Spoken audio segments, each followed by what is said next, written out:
Good morning, Calallen, and today on ZWN, we have school off next Wednesday because band is going to state. And yesterday was election day. I'm Maddie. And I'm William, and today is Wednesday, November 6th, 2024. Please stand for the Pledge of Allegiance and the pledge to the Texas flag. The Pledge of Allegiance.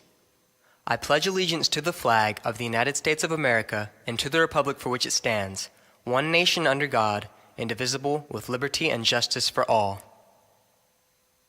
The Texas Pledge. Under the Texas flag, I pledge allegiance to thee, Texas, one state under God, one and indivisible.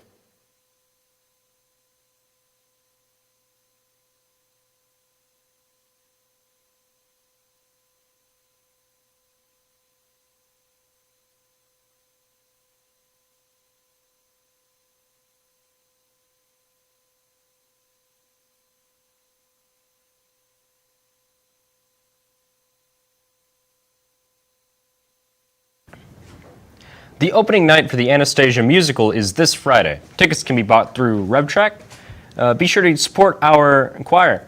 Let's send it over to Emma Pullen and Anna to get some more information on how to buy tickets. Good morning, Cats. My name is Adrian Menes. I'm here with Emma Poland and Anna Story, and we are here to talk about Anastasia. Now, Anna, you're playing Anastasia. Can you tell me how the play is developing? It's going really well. We got 2 days left. I think everyone's getting really prepared. Everyone's super excited for it. Everyone's super excited for y'all to see it.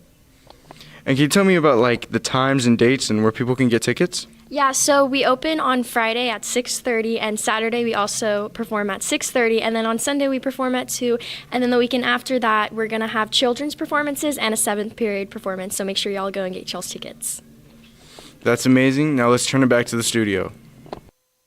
Mrs. Luna's class has been making some interesting things lately, as per usual. Recently, they have been making noodles.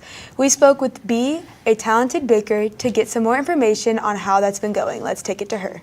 Hey guys, I'm Hunter. I'm here with Bee. So Bee, we heard that in Miss Luna's class you're going to be making fresh noodles. Can you tell us all about that, please? Yeah, so we're learning how to make homemade noodles from scratch. There's a bunch of different ways for you to do it depending on what kind of flour you're going to get. Our class is personally using all-purpose flour because that's the most common one. It's just flour, eggs, a little bit of salt here and there. You mix it all together and you let your dough rise. And today we're going to be rolling out the dough and cutting it up into the noodle shape. All right, perfect. Thank you so much, Bee. That's it from us. Now back to the studio. If you didn't already know, lollipops are still for sale. You can get 2 for $1, and all the proceeds go towards senior scholarships. So it's a really good cause, and make sure if you want to get one, then be sure to get one from Mrs. Luna's classroom, which is room 206. Or you can purchase them from President Justin Vermillion. Every edition counts. With Election Day being yesterday, we thought it would be important to find out more information about the Electoral College. We spoke to a couple of history teachers, Mrs. Dunn and Mr. LaGrange, on what Electoral College is and why it is important to vote. Let's take it over to Miss Dunn. Good morning, Calallen. I'm here with Miss Dunn. So, Miss Dunn, can you tell us a little bit more about the Electoral College? Yes, so the Electoral College is how we decide who our president's going to be in the United States. So the way that I usually think of it is that each state gets a certain number of points. So the points that you have are based basically on your population and how many senators and House of Representatives members that you have for your state. So a state with a lot of people, for example, Texas, we have a lot of points. And a state that doesn't have a lot of people, like North Dakota, they don't have a lot of points. So they decide basically who wins in every state, and then whoever wins for each state gets all of the points for that state. So ours is not decided by a popular vote. A popular vote would just be all the people in the country that voted one side versus all the people in the country that voted the other side. And then whoever wins that. That's popular vote. We don't do that. We use the Electoral College. Okay, thank you. Back to the studio. And now, here's a different perspective on the Electoral College from Mr. LaGrange. Let's send it over to him. Hey cats, I'm here with Mr. LaGrange. So can you tell me how the Electoral College voting works? Yeah, so when you go to vote, the country is not really looking for the popular vote. The election works on an Electoral College vote. That means states get so many Electoral College votes based on their population. So California gets a lot of Electoral College votes. They get 55. The state of Texas gets 40. And so you would add all those up, and whichever candidate reached 270 would win the election. So it's really not based on popular vote, but how the Electoral College votes on January 6th, and that's about it. Well, thank you, and back to the studio. Mr. Easton has been doing some fun things with his students in his AP Computer Science class. Let's hand it over to them to get some more information on what they've been up to. Good morning, Kyle, and I'm here with Mr. Easton. Can you tell me what you're doing in class this week? Yeah, so in particular, my AP courses, right? I've got 2 computer science AP courses. And so my principals, the one that most kids end up taking for their tech credit, they're actually starting Python this week. So we're going to be getting them into what's called an IDE, an Integrated Development Environment, which is basically a program that allows you to write programs. And so we're going to get them into that, get the Python interpreter installed, and we're going to be able to actually create source code for Python programs. My other AP course, my dual block APA, is going through creating what's called a class file in Java. So we're literally looking at creating our own file with all of the properties and behaviors that it needs, and we're actually going through and basically figuring out what's called the anatomy of a class. So like, how do we create the objects? How do we run its methods? How do we access its data and manipulate it in ways? So doing a lot of fun stuff that's foundation to basically all the kind of computer science stuff that you guys interact with, including the stuff that you see on your phones in terms of the apps and TikTok and all that. Thank you. Now back to the studio. Students, AP exam registration and payment is due this Sunday, November 10th at midnight through RevTrack. Please see Mrs. Elmore if you need a registration form. Native American Heritage Month is this month, so let's see who today's honoree is. Thank you, Anchors. Today we honor John Ross for Native American Heritage Month. John Ross was a prominent Cherokee leader serving as the principal chief of the Cherokee Nation for nearly 4 decades, from 1828 to 1866. He was born to a Scottish father and a Cherokee mother. Ross was considered a mixed-blood Cherokee. That's all from here. Back to the studio. Now let's send it over to Callie with Wildcat Media. Thank you, Anchors, and welcome back to Wildcat Media. Wildcat Media is sponsored by Sonic America's Drive-In. Calallen Volleyball had a fun Halloween practice last week dressing up.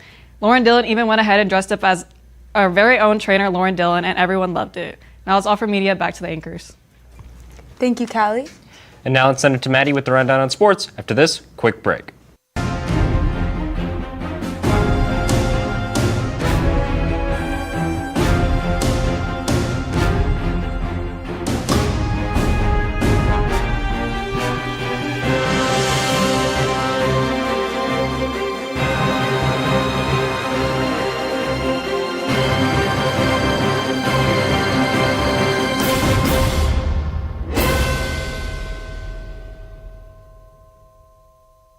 Thank you, Anchors, and good morning, Wildcats. Calallen Wildcat Sports is brought to you by Southern Charm Home Cookin'. Next Wednesday, the school has announced that we have school off so that students can go support our Wildcat Marching Band. They will perform at 10:45 in the Alamo Dome. Be sure to wish them the best of luck on that, and students, all of you should really go support them.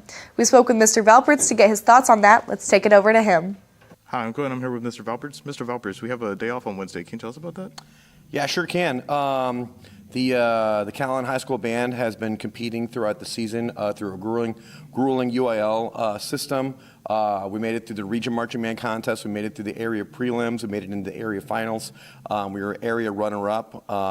And the band kids, students punched their ticket to the UIL state marching contest, and we're really excited about it. This will be the 5th year in a row that the band has made it to this prestigious event. And the district has shown their support of the band students to let the students off that day so they could go travel to San Antonio and the Alamo Dome to see the band perform their best, at the UAL State Marching Contest. We're excited about it. Yes, sir. And when is this again? Okay, next Wednesday, the 13th, and we're going to be performing in the Alamo Dome at 10:45 in the morning in the UAL State Marching Contest prelims. Yes, sir. Thank you very much. Wish you guys luck. Back to you. Girls basketball had a game last night against Ingleside. Sadly, they fell short, but they played their best. We spoke with Coach Medley to get the rundown on that. Let's send it over to him. Hey, Cats, I'm here with Coach Medley. So I heard y'all had 2 games last night. Can you tell me about how they went? Yeah, they went pretty good. The JV and the varsity, unfortunately, we did lose, but they played really well.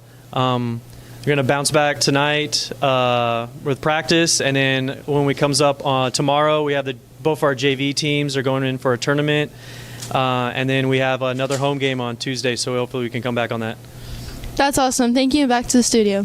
My apologies. They went against West Oso. And volleyball won playoffs. Great job, girls. We spoke with Lauren Dillon to get some more information on that. Let's send it over to her. Hey Cats, today I'm here with Lauren. So Lauren, last night we had our first round of playoffs against Hidalgo and we swept them in 3. Can you tell me more about the game? The game was a bit rough. The second set, we were, antsy, but we still came out with a W, so that's good. And on Thursday we have round 2 against Needville at Calhoun. Can you give me your predictions for the game? I think it'll be a good game. I think hopefully there'll be good competition, but yeah, we better win. Well, thank you so much. Back to the studio. And that's the latest on Calallen Sports. Now back to the anchors. Thank you, Maddie. And now it's time for your weather report with James right after this short break.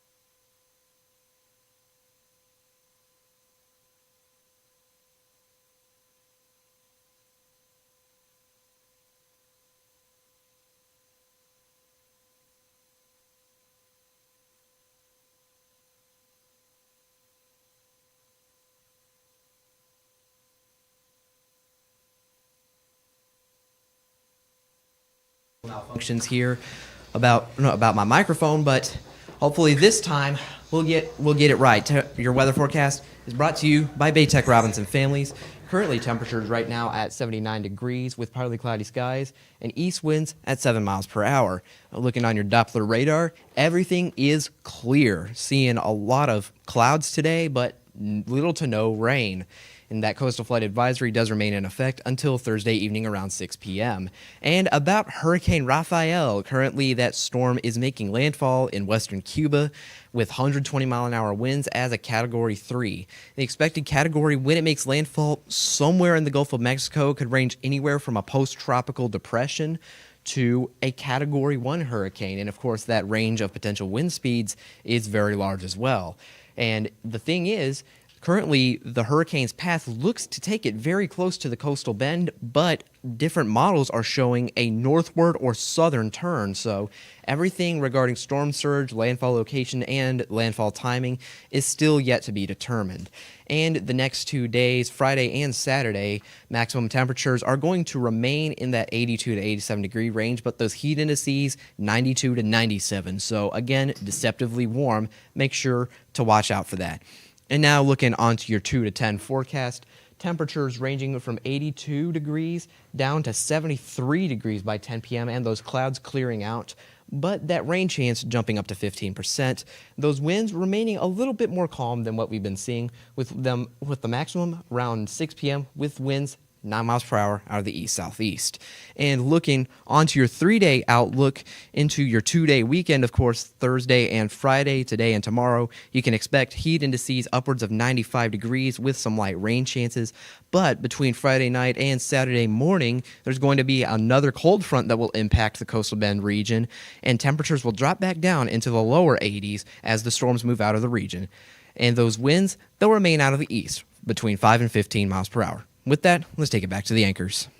Thank you, James. And that's all your announcements for today, but now it's time for your joke of the day. So guys, what do you call an illegally parked frog? Oh no, William. What? A toad. For all you social people out there, make sure you're following us on Facebook, Twitter, TikTok, and Instagram at CalallenTV for all the latest updates. Also subscribe to us here on YouTube to catch all of our latest videos. And as always, stay classy, Calallen.